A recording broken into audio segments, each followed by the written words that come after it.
Hello everyone, मैं श्रेया आर्या आज आप लोगों को कराने वाली हूँ हमारा जो लर्निंग एंड टीचिंग का पेपर है उसका जो हमारा दो स्टार्टिंग के 2 टॉपिक्स जो हमने कवर कर लिए थे।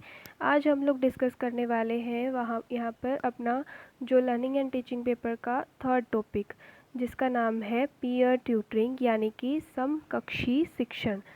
ठीक है, तो आज हम लोग इसके बारे में, इसका क्या कॉन्सेप्ट है, इसकी कैरेक्टरिस्टिक्स, इसका प्रोसीजर क्या है और इसकी जो एडवांटेजेस है, क्या लाभ हो सकते हैं पीयर ट्यूटरिंग को जब हम क्लास में इम्प्लीमेंट करते हैं तो कैसे बच्चों की लर्निंग पे इफ़ेक्ट पड़ता है और कैसे हम इसको सफल बना सकते हैं। यानी कि ये हमारी जो है एक लर्निंग स्ट्रेटजी है जिसको फॉलो करते हुए हम लोग अपनी जो लर्निंग है, लर्निंग टीचिंग की प्रोसेस है, उसको बहुत प्रभावी बना सकते हैं।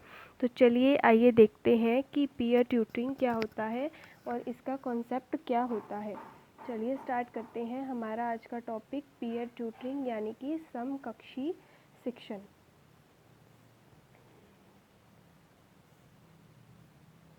तो जैसा कि हम देखते हैं इसके अंदर सबसे पहले आता है कि पीयर ट्यूटरिंग से हम क्या समझते हैं। कॉन्सेप्ट ऑफ पीयर ट्यूटरिंग, तो नाम में ही इसका अर्थ छिपा हुआ है पीयर ट्यूटरिंग यानी कि समकक्षी शिक्षण। समकक्षी का क्या मतलब है, यानी कि एक ही कक्षा के विद्यार्थी जो है आपस में एक दूसरे को कुछ सिखाते हैं, उनसे आपस में एक दूसरे से सीखते हैं, सिखाते हैं, एक दूसरे की जो समस्या है उसको सॉल्व करने के लिए प्रतिबद्ध रहते हैं। तो हम देख रहे हैं इसके अंदर हमारी 2 टर्म्स हैं, पीयर एंड ट्यूटरिंग। पीयर का अर्थ है एक ही कक्षा या सामाजिक सभा का व्यक्ति या कोई ऐसा व्यक्ति जो उम्र, वर्ग, स्तर आदि में अन्य लोगों के बराबर हो। पीयर यानी कि हम लोग जो हमारे क्लास फ्रेंड्स हैं उनकी बात करते हैं। जैसे कि हमें क्लास में कोई प्रॉब्लम आ रही है किसी टॉपिक के रिगार्डिंग, या फिर बच्चे की हैंड राइटिंग के रिगार्डिंग, या फिर स्पेलिंग के रिगार्डिंग कोई प्रॉब्लम है, तो ज़रूरी नहीं है कि वो शिक्षक ही उसे सॉल्व करेगा, बल्कि हम लोग एक दूसरे से भी सीखते हैं, एक दूसरे को भी सिखा सकते हैं। तो पीयर का मतलब है जो हमारे क्लासरूम फ्रेंड्स हैं, जो हम एक ही कक्षा में पढ़ने वाले विद्यार्थी हैं, वो भी आपस में एक दूसरे की समस्या का समाधान करते हैं। ऐसे व्यक्ति जो उम्र में, वर्ग, स्तर आदि में एक दूसरे के बराबर हो। तो हमारी जो सेकंड टर्म है इसके अंदर वो है ट्यूटरिंग यानी कि मतलब ये जो है टीचिंग का ही एक पार्ट है। तो ट्यूटरिंग एक ऐसी प्रक्रिया है जिसमें एक विशेषज्ञ, एक व्यक्ति या एक व्यक्ति जो है वो छोटे समूह को निर्देशित करता है, यानी कि एक व्यक्ति को या छोटे समूह को निर्देशित करता है। जैसे कि हमने अपना फर्स्ट टॉपिक में, इससे पहले वाले टॉपिक में हम लोगों ने देखा था कोऑपरेटिव लर्निंग में कि बच्चों के छोटे छोटे ग्रुप बना दिए जाते हैं और वो सब मिलके किसी प्रॉब्लम पे कार्य करते हैं, किसी प्रॉब्लम को सॉल्व करने का प्रयत्न करते हैं।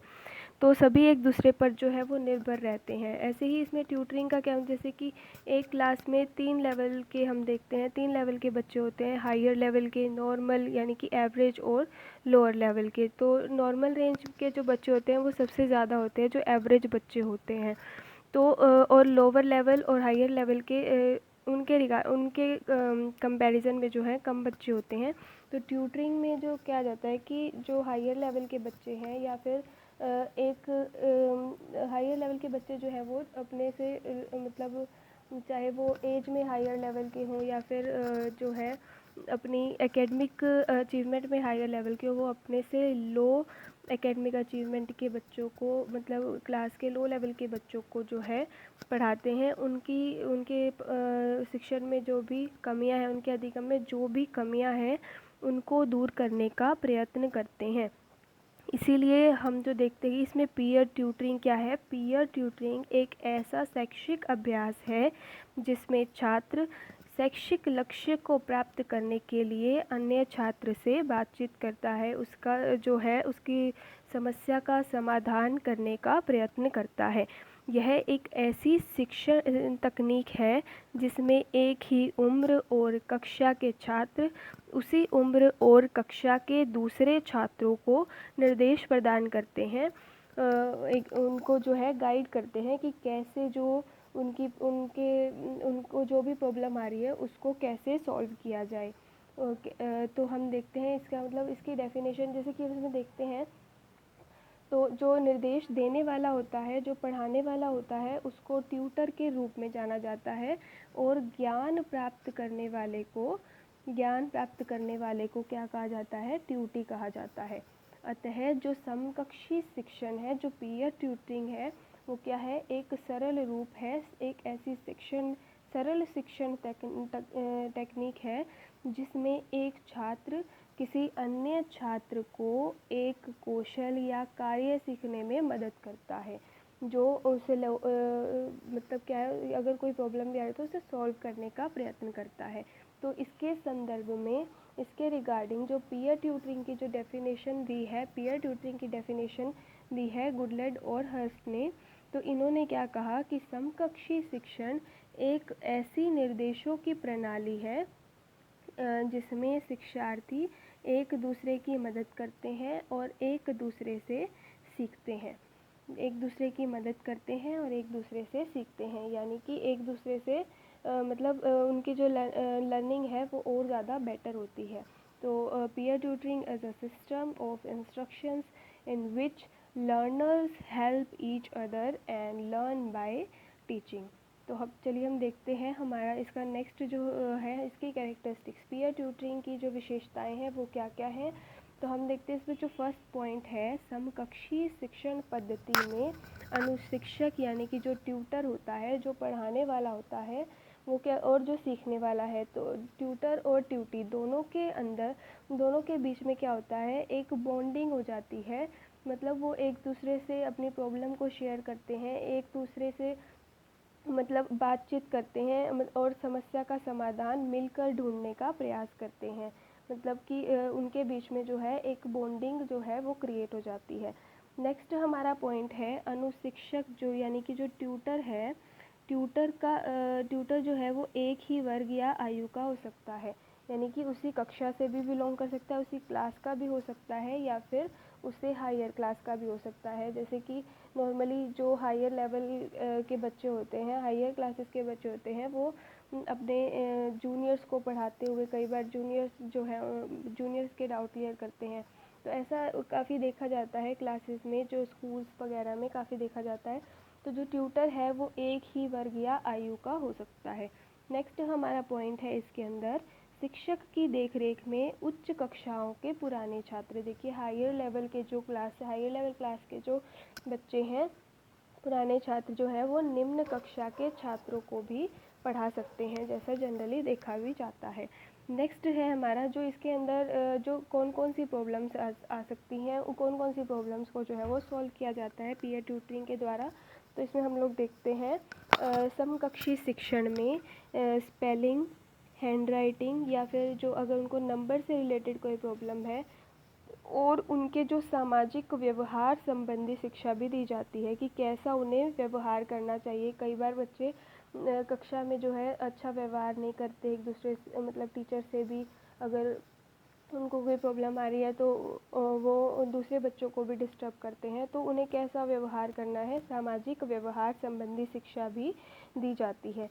नेक्स्ट है हमारा कि कितना जो है इसका टाइम होना चाहिए, कितना टाइम लिमिट होना चाहिए। तो समकक्षी शिक्षण सप्ताह में 2 से 3 बार ये प्रतिदिन भी हो सकता है, ये तो बच्चों की एबिलिटी पे डिपेंड करता है, मतलब कितनी उन्हें प्रॉब्लम है लर्निंग में उनके। तो ये कक्षा में 2 से 3 बार भी हो सकता है, डेली भी हो सकता है रूटीन में, और इसकी अवधि जो है वो 20 मिनट की अवधि के लिए ही होनी चाहिए। ठीक है, और 20 जो है इसकी टाइम लिमिट 20 मिनट तक की होनी चाहिए, लेकिन हम प्रॉब्लम को देखते हुए इसको बढ़ा और घटा भी सकते हैं। तो नेक्स्ट है हमारा कि ऑब्जेक्टिव्स, इसके पीयर ट्यूटरिंग के ऑब्जेक्टिव्स क्या हैं, समकक्षी शिक्षण के उद्देश्य क्या हैं, हम क्यों पीयर ट्यूटरिंग का जो है यूज़ करते हैं क्लासरूम में। तो देखते हैं इसका जो फर्स्ट पॉइंट है, देखिए इसमें क्या है, विद्यार्थी आत्मनिर्भरता से सोचने और कार्य करने के योग्य बने। तो इसमें क्या होगा, मतलब बच्चे जो है टीचर पे डिपेंड नहीं रहते, अपनी प्रॉब्लम को सॉल्व करने का वो खुद प्रयास करते हैं। अगर उनसे प्रॉब्लम जो है सॉल्व नहीं हो पाती तो वो टीचर के पास जो है, टीचर से जो है उस प्रॉब्लम के बारे में कंसल्ट करते हैं। तो विद्यार्थी जो है वो आत्मनिर्भरता से सोचने और कार्य करने के योग्य बने। ठीक है, वो खुद पे ही, मतलब टीचर पे डिपेंडेंट ना रहें, बल्कि खुद ही वो अपनी प्रॉब्लम को सॉल्व करने का प्रयास करे पहले। नेक्स्ट है हमारा सहयोगी कार्य करके समुदाय को बेहतर बनाना। जैसा कि हमने कोऑपरेटिव लर्निंग में भी पढ़ा था कि जो बच्चे हैं वो ग्रुप में रहकर कार्य करते हैं, ग्रुप में रहकर कार्य बहुत ज़्यादा जल्दी से सीख पाते हैं एज़ कम्पेयर टू इंडिविजुअली वो सीखें। तो सहयोगी कार्य करके समुदाय को बेहतर बनाया जा सकता है।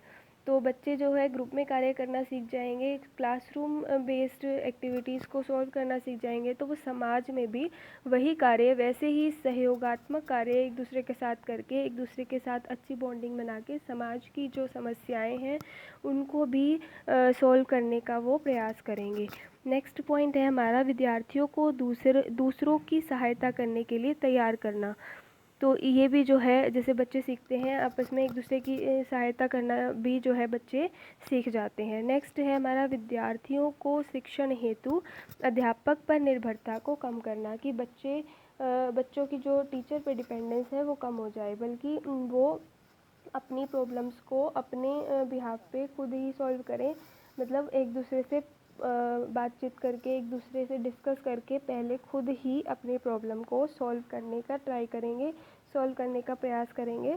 तो इससे क्या होता है, अध्यापक पर निर्भरता जो है बच्चे की कम हो जाती है। नेक्स्ट है हमारा शिक्षण को सुलभ और सुविधाजनक बनाना। कैसे बनेगा, जब जैसे कि बच्चा कई बार जो है टीचर से अपनी प्रॉब्लम को उतना अच्छे से डिस्कस नहीं कर पाता जितना कि वो अपने पीयर्स के साथ करता है, जितना कि वो अपने फ्रेंड्स के साथ करता है।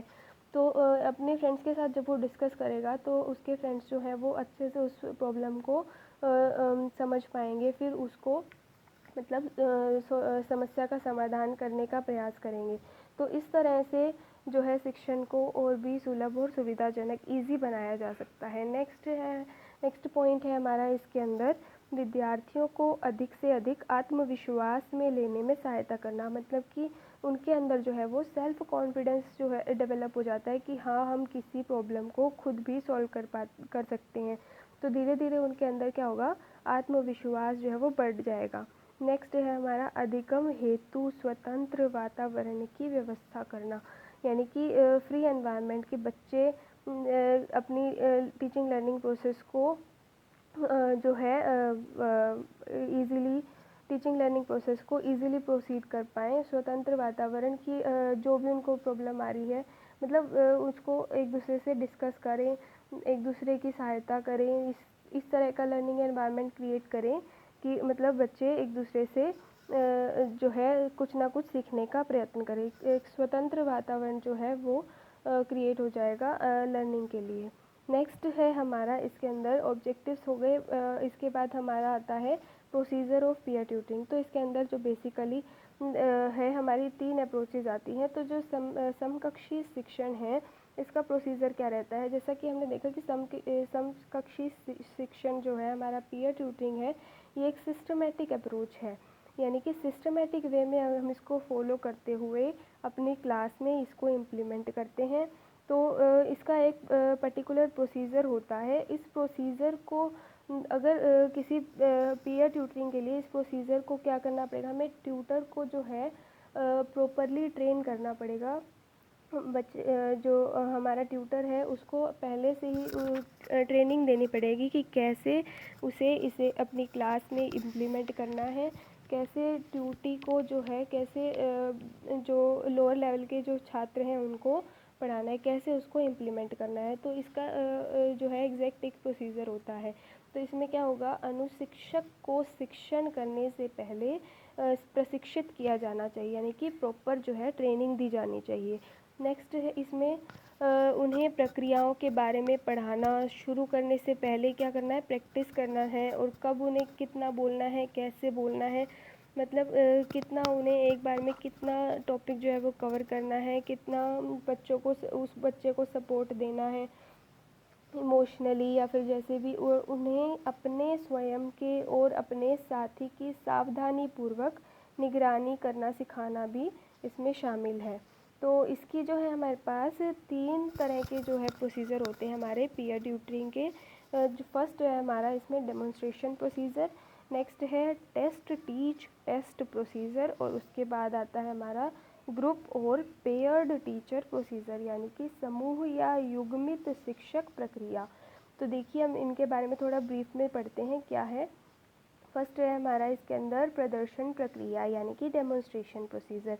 जैसा कि नाम से पता चल रहा है कि हमें कुछ डेमोन्स्ट्रेट करके बच्चे को सिखाना है, तो इस विधि को हम शो डू एक्टिविटी भी बोलते हैं, शो डू मेथड भी बोलते हैं। यानी कि कुछ शो करो, पहले बच्चों को कुछ दिखाया जाएगा, उसके बाद वही चीज़ उन्हें करने के लिए कहा जाएगा। तो this method is also known as show do activity.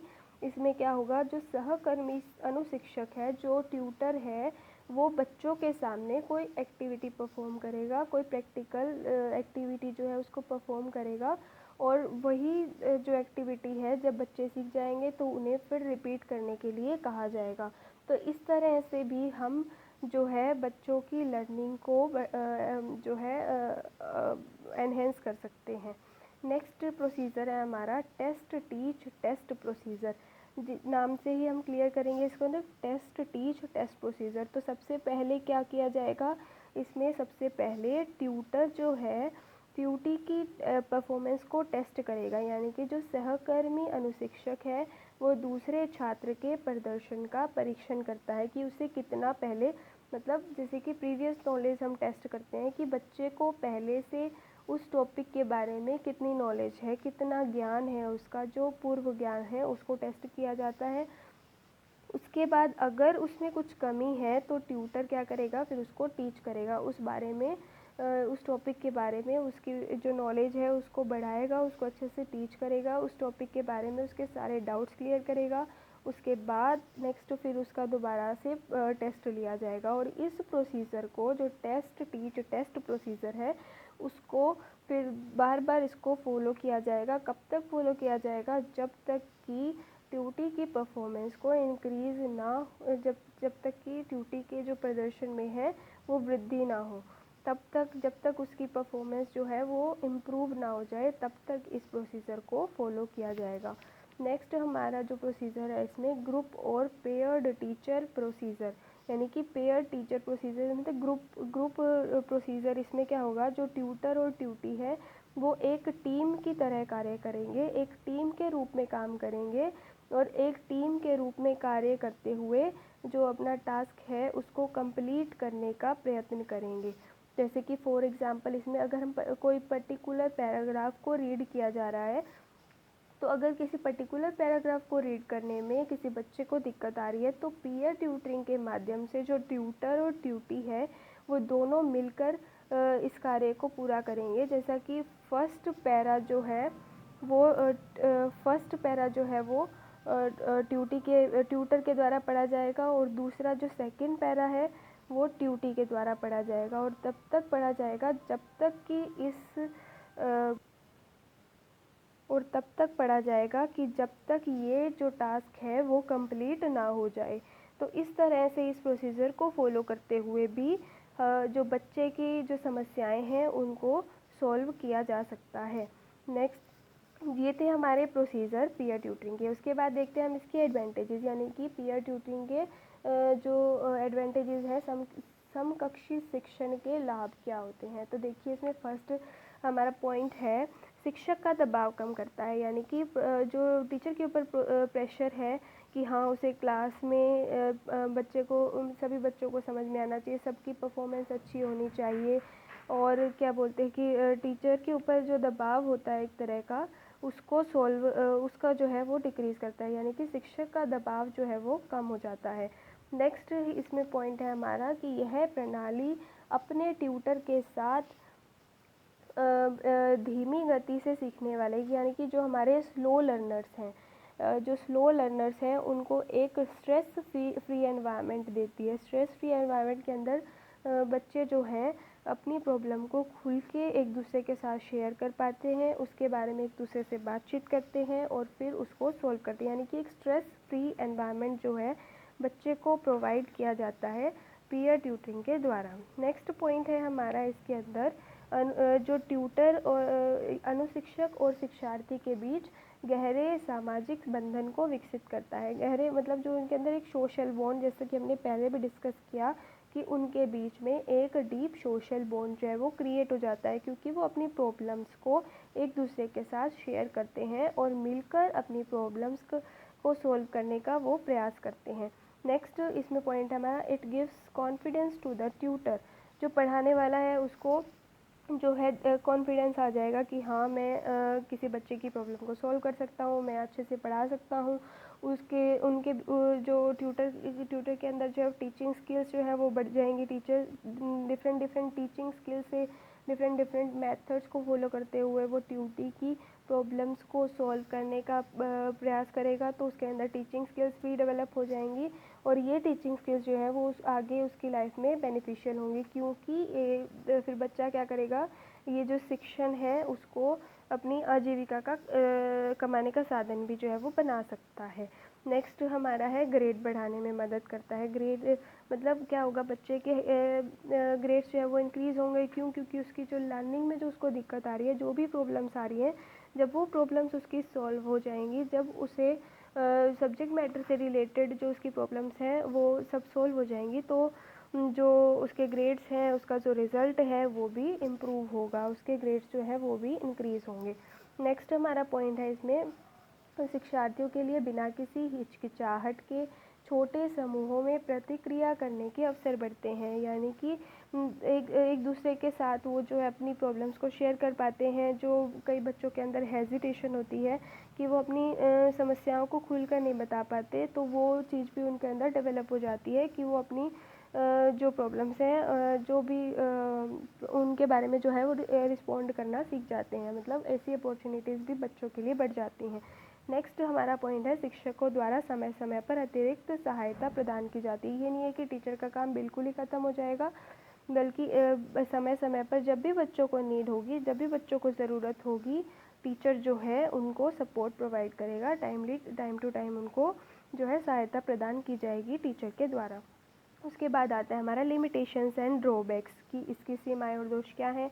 इसमें क्या होगा, मतलब हम ग्रुप्स जो हैं ग्रुप्स जो हैं बच्चों के बन जाते हैं, जैसे कि एक जो बच्चा है वो एक से ज़्यादा बच्चों को भी पढ़ा सकता है। तो कई बार क्या होता है, इसके अंदर प्रबंधन की समस्या उत्पन्न हो सकती है। और जो है कई बार ट्यूटर को पता नहीं होता कि कैसे किसी प्रॉब्लम को सॉल्व करना है, कैसे किसी प्रॉब्लम के साथ डील करना है, कैसे किसी प्रॉब्लम को हैंडल करना है। तो मतलब उचित उसको प्रशिक्षण नहीं दिया जाता, तो कई बार जो है समस्याएं उत्पन्न हो जाती हैं। तो इसके रिगार्डिंग ट्यूटर को नियुक्त करने के लिए उसे उचित प्रशिक्षण भी दिया जाना चाहिए, यानी कि proper training should be given to the tutor. Next हमारा पॉइंट है, कभी कभी संघर्ष उत्पन्न हो सकता है और जो सहकर्मी के मतलब उसके अंदर बाधा भी उत्पन्न कर सकता है। इस गतिविधि में, इस शिक्षण गतिविधि में बाधा भी उत्पन्न कर सकता है। तो मतलब क्या होगा कि कई बार जैसे बच्चे आपस में किसी पर्टिकुलर पॉइंट पे जो है इशू क्रिएट हो जाता है कि नहीं, हाँ ये सही है, ये गलत है, तो आपस में कई बार वो लड़ने झगड़ने भी लग जाते हैं। तो इस तरह की प्रॉब्लम जो है वो भी आ सकती है, तो इसके बारे में भी जो है टीचर को अवेयर रहना चाहिए।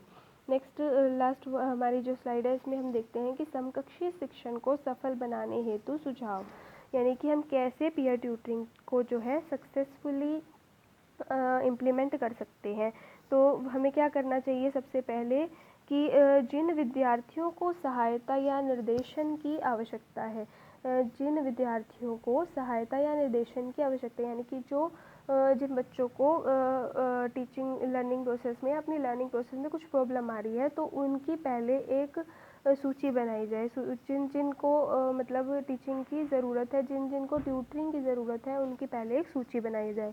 नेक्स्ट जो हमारा पॉइंट है, इसके अंदर कुछ विद्यार्थी जिनकी परीक्षा में उपलब्धि अच्छी हो, यानी कि अब ट्यूटर कौन बनेगा, ट्यूटर वही बनेंगे जिनकी परीक्षा में उपलब्ध मतलब जो हायर ग्रेड्स के बच्चे हैं, जिनको अच्छा समझ में आता है, जो अच्छी परफॉर्मेंस देते हैं क्लास में, टीचर उन्हीं को ही ट्यूटर बनाएगा। तो फिर क्या उन विद्यार्थियों का भी चयन करें जिन विद्यार्थियों की परीक्षा में उपलब्धि अच्छी हो और जो कार्य करने को तैयार हो, यानी कि जो पढ़ाने के लिए उत्सुक हो, पढ़ाने के लिए कार्य करने के लिए तैयार हों, उनको उनका चयन करके फिर उनको क्या करें, पीयर ट्यूटरिंग के लिए तैयार करें, यानी कि उनको ट्रेनिंग दी जाए, उनको प्रशिक्षण दिया जाए। नेक्स्ट पॉइंट है हमारा, समकक्षी शिक्षण की प्रक्रिया के दौरान शिक्षक को देखना चाहिए कि कार्यक्रम सही ढंग से चले।